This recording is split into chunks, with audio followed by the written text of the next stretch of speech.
The Word made flesh. John 1:2, 1-5. KJV. In the beginning was the Word, and the Word was with God, and the Word was God. The same was in the beginning with God. All things were made by him. Without him was not anything made that was made. In him was life, and the life was the light of men. And the light shineth in darkness, and the darkness comprehended it not. John begins his gospel by lifting our gaze to the mystery of Christ's eternal nature. Before the world began, Christ already was the eternal Word, yet this same Word was made flesh and dwelt among us. John 1:14. Here we see the glory of the Incarnation expressed through four profound contrasts. A contrast in essence, Word and flesh, John writes. In the beginning was the Word, and the Word was God. The Word points to pure spirituality, divine power, and eternity.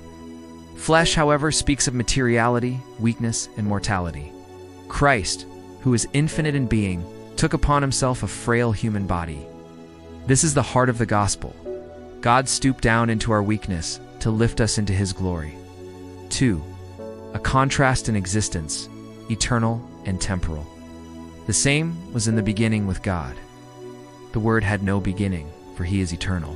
Yet John declares, the Word was made flesh. The eternal became an infant of days. He who is from everlasting to everlasting entered human history, subjecting himself to time. The Creator of days chose to live a life numbered by days and years, identifying fully with humanity. 3. A contrast, an association, with God and among us.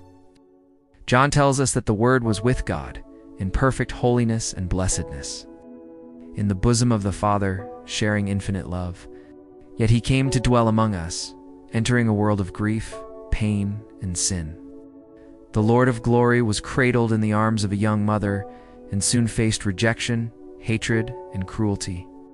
The one who was adored by angels was despised by men.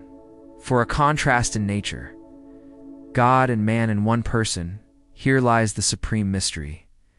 And the Word was God. Eternal Creator became creature. Eternity entered time. Man's spirit and matter are joined.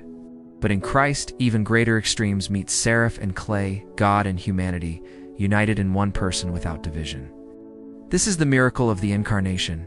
The Almighty humbled himself to become fully human while remaining fully God. John concludes, in him was life, and the life was the light of men.